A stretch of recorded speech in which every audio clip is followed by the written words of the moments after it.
BEd भौतिक विज्ञान 2025 की परीक्षा में बैठने वाले सभी छात्रों के लिए मैं एक ट्रिक दे रहा हूँ।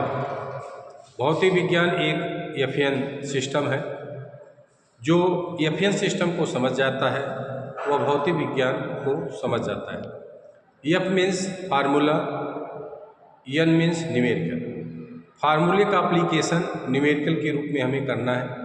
सबसे पहले छात्रों को मैं बताना चाहता हूँ कि आप हर एक चैप्टर के सभी फार्मूलों को क्रमानुसार लिखते जाइए और उन फार्मूलों के हर जो जैसे यम बराबर यम है तो यम क्या है, ये क्या है, इसे आप स्पष्ट रूप से जानते रहिए। फार्मूलों को हर चैप्टर का लिखते जाइए। लिखने के बाद आप 10 वर्ष के क्वेश्चन पेपर्स जो बोर्ड में पूछे गए हैं उन्हें देखिए और उन फार्मूलों के पर आधारित जो भी प्रश्न पूछे गए हैं, चाहे वो न्यूमेरिकल के रूप में, चाहे थियरी के रूप में, चाहे एप्लीकेशन के रूप में, आप उनको टिक करते चले जाइए।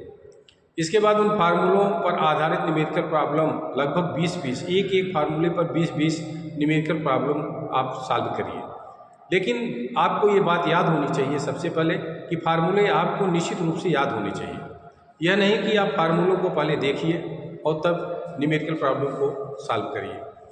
इसके बाद हमें करना क्या है कि जब हम फार्मूला और फार्मूले पर आधारित न्यूमेरिकलों को हल कर लेंगे, इसके बाद फिजिक्स में कुछ लॉ है जैसे कूलॉम्स लॉ, आपका गास का प्रमेय, बायो-सैवर्ट्स लॉ है, एम्पियर सर्किटल लॉ, एम्पियर का परपथी नियम है, किरचॉफ्स लॉ है, electromagnetic law of induction, Faraday law of electromagnetic induction है, फैराडे का विद्युत चुंबकीय प्रेरण का नियम है।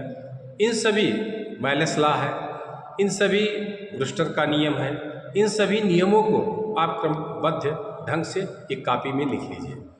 निश्चित रूप से एक लॉ आपके एग्जाम में पूछा जाएगा 3 नंबर का। एक लॉ निश्चित रूप से आपके पेपर में, क्वेश्चन पेपर में रहेगा। इसके बाद बात आती है डेरिवेशन का। डेरिवेशन, सभी टॉपिक्स की डेरिवेशन हमें तैयार नहीं करनी चाहिए। हमें महत्वपूर्ण डेरिवेशनों पर विचार करना चाहिए। जैसे हम पहले इलेक्ट्रोस्टैटिक्स चैप्टर का पहला डेरिवेशन जो क्वेश्चन पूछा जाता है, अक्सर पूछा जाता है, अच्छी स्थिति में वैद्युत दुधुक के कारण चुंबकीय क्षेत्र की तीव्रता के लिए व्यंजक स्थापित कीजिए। यह बहुत ही महत्वपूर्ण क्वेश्चन है, इसे आपको तैयार करना चाहिए। इसके बाद समांतर प्लेट संधारित्र की धारिता के लिए व्यंजक स्थापित कीजिए। किरचॉफ का दोनों नियम लिखिए। पतले लेंस के लिए अपवर्तन का सूत्र 1/f = n-1 1/r1 - 1/r2 का निगमन कीजिए। अर्धचालक में आप जाएंगे। पीएन संधि क्या है?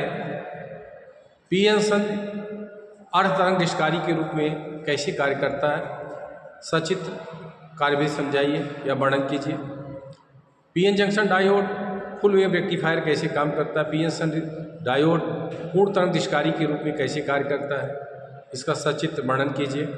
ऐसे कई महत्वपूर्ण डेरिवेशंस हमारे डेरिवेशंस एग्जाम में पूछे जाते हैं, जिन्हें छात्रों को निश्चित रूप से तैयार करना चाहिए। फिर बात आती है, हमें कुछ भौतिक राशियों के मात्रक और बीमा पूछी जाती है। आप 10 साल का पेपर जब सॉल्व करते हैं तो आप इस बात का ध्यान रखिए कि किन किन भौतिक राशियों की बीमाएं और मात्रक आज तक पूछे जा चुके हैं, उन्हें आप क्रमबद्ध करके अपनी कॉपी में नोट कर लीजिए। फिर हम आगे बढ़ते हैं। जब हमको एक क्वेश्चन पेपर मिलता है तो शुरू में प्रायः देखा जाता है कि कुछ प्रश्नों के उत्तर काफ़ी टफ हैं, कुछ प्रश्नों को हम जानते ही नहीं, उनके विषय में मुझे ऐसा मालूम पड़ता है कि मैं जानता ही नहीं। उनको आप सीरियसली 2-3 बार पढ़िए, क्योंकि जो भी क्वेश्चन दिए जाते हैं वो आपके सिलेबस के अनुरूप दिए जाते हैं। सबसे पहले छात्रों से मेरा अनुरोध है कि आप अपना सिलेबस जरूर देख लें कि 2025 का माध्यमिक शिक्षा परिषद के द्वारा कौन सा पाठ्यक्रम निर्धारित किया गया है। पाठ्यक्रम जो निर्धारित किया गया है उसी से क्वेश्चन पेपर तैयार किया जाता है। बोर्ड में जब भी आपको पेपर मिले तो सबसे पहले हर चैप्टर से आप क्वेश्चंस को छांटिए, यह क्वेश्चन किस चैप्टर से पूछा गया है। उसे अलग करने के बाद आप 2-3 बार क्वेश्चन पेपर को पढ़िए और फिर माँ सरस्वती की वंदना करते हुए आप उन प्रश्नों का उत्तर दीजिए। आज का मेरा वीडियो आपके लिए इतना ही है। तो अगर मेरा वीडियो अच्छा लगता है इसे सब्सक्राइब करिए और इससे संबंधित इंटरमीडिएट भौतिक विज्ञान परीक्षा 2025 से संबंधित हम वीडियो आपको विभिन्न प्रकार के वीडियो लोड करेंगे, जो निश्चित रूप से आपको बोर्ड परीक्षा में 80 से 90% मार्क निश्चित रूप से आपको दिलाएंगे। धन्यवाद।